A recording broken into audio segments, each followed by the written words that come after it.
चेताया गया था तुर्की को, आएगा बड़ा भूकंप, नहीं माना तुर्की। अब भारत की बारी भी आ सकती है दोस्तों। क्या तुर्की और सीरिया के बाद क्या भारत में भी आ सकता है भूकंप? दरअसल तुर्की और सीरिया में आए भूकंप की भविष्यवाणी डच रिसर्चर फ्रैंक होगर बीट्स ने पहले ही कर दी थी, जो सच साबित हुई। वहीं अब उन्होंने एक और भविष्यवाणी की है जो भारत और पाकिस्तान को डराने वाली है। उन्होंने कहा है कि अब इस मुसीबत का अगला टारगेट एशियाई देश है। भारत और पाकिस्तान में भी शायद भूकंप की तबाही का ऐसा मंजर देखने को मिल सकता है। अब भले ही लोगों ने फ्रैंक की बातों पर पहले ध्यान न दिया हो, लेकिन उनकी भविष्यवाणी के ठीक कुछ दिन बाद तुर्की में जो त्रासदी आई, उसके बाद फ्रैंक पूरे विश्व में चर्चा का केंद्र बन गए हैं। वैसे उनकी भविष्यवाणी को कुछ लोग सटीक मान रहे हैं, तो कुछ का कहना है कि यह सिर्फ एक तुक्का था। लेकिन इस बहस ने एक नए सवाल को भी जन्म दे दिया है। ये क्या वाकई भूकंप की भविष्यवाणी की जा सकती है? इसे लेकर क्या कहता है ज्योतिष शास्त्र? और सबसे बड़ा सवाल तो ये है, तो क्या होगा? भारत के किन हिस्सों में भूकंप का सबसे ज्यादा खतरा है?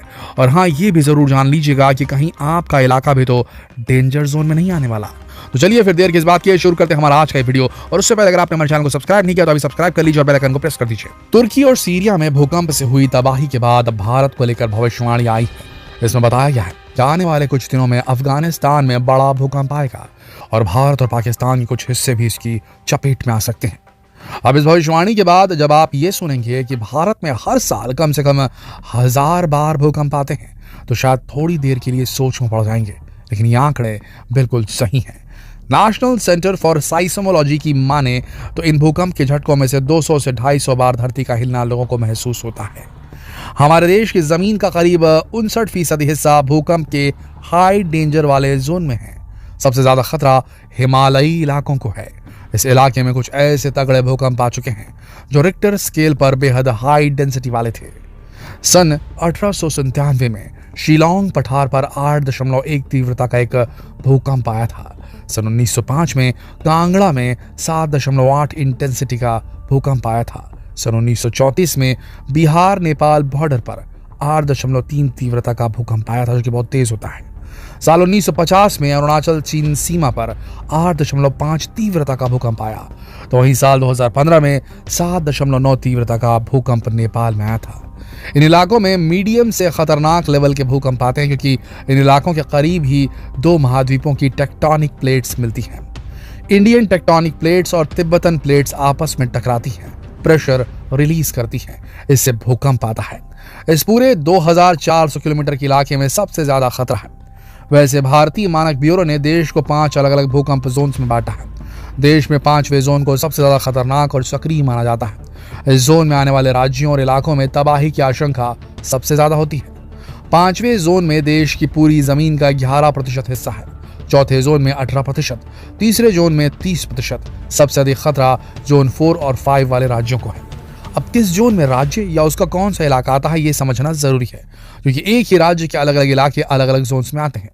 ज्यादा खतरे वाले जोन 3, 4 और 5 की बात करें तो अर्थक्वेक जोन 3 में केरला, गोवा, लक्षद्वीप समूह, उत्तर प्रदेश और हरियाणा का कुछ हिस्सा, गुजरात और पंजाब के हिस्से, पश्चिम बंगाल का कुछ इलाका, पश्चिमी राजस्थान, मध्य प्रदेश, बिहार का कुछ इलाका, झारखंड का उत्तरी हिस्सा और छत्तीसगढ़ का कुछ इलाका आता है।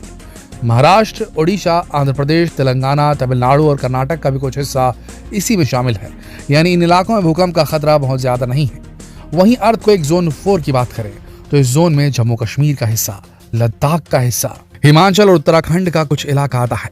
इसके अलावा हरियाणा, पंजाब, दिल्ली, सिक्किम, उत्तर प्रदेश के उत्तरी हिस्से, बिहार और पश्चिम बंगाल का छोटा हिस्सा, गुजरात, पश्चिमी तट के पास महाराष्ट्र का कुछ हिस्सा और पश्चिमी राजस्थान का छोटा हिस्सा इस जोन में आते हैं। और फिर सबसे खतरनाक जोन यानी कि जोन 5 में जम्मू और कश्मीर का हिस्सा, जिसमें कश्मीर घाटी आती है, हिमालय का पश्चिमी हिस्सा आता है, उत्तराखंड का पूर्वी इलाका, गुजरात का कच्छ, उत्तरी बिहार का हिस्सा, भारत के सभी पूर्वोत्तर राज्य, अंडमान और निकोबार द्वीप समूह आते हैं।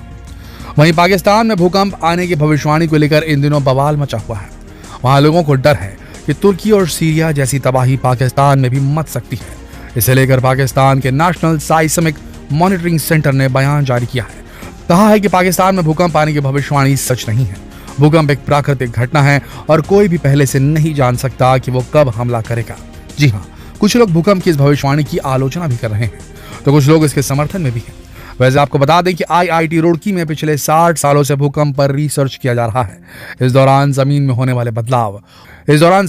वाले बदलाव, उससे पैदा होने वाले खतरों को समझने के साथ ही भूकंप से होने वाले नुकसान को कम करने पर काम किया जा रहा है। यहाँ के प्रोफेसर मानते हैं कि पूरा भारत भूकंप की जद में है। भूकंप के खतरे को देखते हुए इसे अलग अलग जोन्स में बांटा गया है, लेकिन देश का कोई ऐसा स्थान नहीं है जहां भूकंप से बचा जा सके। इसलिए सबसे ज्यादा फोकस भूकंप से होने वाले नुकसान को कम करने में ही लगाना चाहिए। वहीं जहां तक भूकंप की भविष्यवाणी की बात है, तो जानकारों के मुताबिक भूकंप की भविष्यवाणी करने के लिए 3 चीजें महत्वपूर्ण हैं। पहली वो जगह जहां भूकंप आएगा, दूसरा टाइम यानी कब आएगा, तीसरा उसकी तीव्रता यानी इंटेंसिटी क्या होगी। अगर ये तीनों चीजें बता दी जाएं तब तो यह माना जाएगा कि भविष्यवाणी सच है। फिलहाल इन तीनों के बारे में अंदाजा लगाना बेहद मुश्किल है। दूसरा रीजन ये कि भूकंप जमीन के काफी अंदर की गतिविधि है, इसलिए इंसान उसे माप नहीं सकते, ना ही उसका अंदाजा लगाया जा सकता है। अब सवाल यह भी है कि जब भूकंप की भविष्यवाणी नहीं की जा सकती, तो आखिर फ्रैंक हुगर-बीट्स की भविष्यवाणी कैसे सटीक साबित हुई। इस पर SSGS, जिस संगठन के लिए हुगर-बीट्स काम करते हैं, उसने ट्वीट किया है कि फ्रैंक ने चंद्र और ग्रही ज्यामिति मॉडल के आधार पर, यानी कि मून और प्लैनेटरी ज्योमेट्री मॉडल के हिसाब से मिल रहे संकेतों से भूकंप की भविष्यवाणी की थी। बता दें कि वो कई बार इस तरह की भविष्यवाणी कर चुके हैं, लेकिन इनमें से तमाम सटीक नहीं रह पाई थी। इस बार उनका अंदेशा बिल्कुल फिट रहा।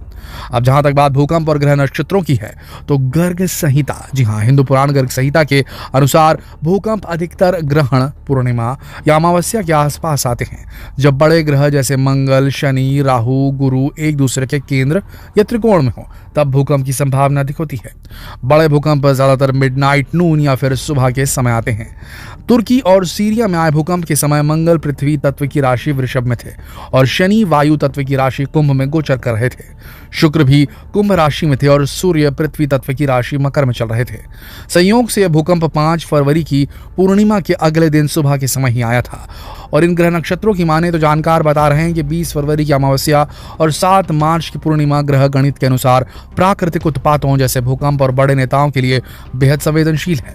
वृषभ राशि में चल रहे मंगल और कुंभ के शनि पाकिस्तान, अफगानिस्तान और उत्तरी भारत के लिए प्राकृतिक उत्पातों का संकेत दे रहे हैं। हालांकि इन दावों में कितनी सच्चाई है, ये बताना कहना बेहद मुश्किल है, क्योंकि वैसे तो न जाने कितनी बार दुनिया खत्म होने के दावे भी किए जाते हैं, लेकिन ऐसा हुआ है क्या कभी?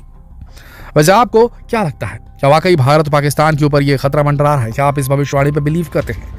और अगर भूकंप आ जाता है सीरिया और तुर्की लेवल का भारत के अंदर, पाकिस्तान के अंदर, तो भारत तो अपनी सुरक्षा किसी न किसी तरीके से कर लेगा, लेकिन क्या इसके लिए हम तैयार हैं? ये सोचने वाली बात है। पर हमसे ज्यादा क्या पाकिस्तान तैयार है? अभी जो उसकी स्थिति है, वो क्या रेस्क्यू ऑपरेशंस एग्जीक्यूट कर पाएगा? बहुत मुश्किल हो रहेगा पाकिस्तान के लिए, और भारत को भी कमर कसनी होगी। अगर ऐसा होता है तो बहुत बड़ी त्रासदी हो सकती है। दोस्तों, बहुत इंपॉर्टेंट संदेश था वीडियो के अंदर। जितना हो सके इसे शेयर करें फेसबुक पर, व्हाट्सएप पर, यूट्यूब पर। कल फिर मिलते हैं एक और दिलचस्प वीडियो में। तब तक के लिए आप सबका इस वीडियो के अंत तक बने रहने के लिए दिल से धन्यवाद।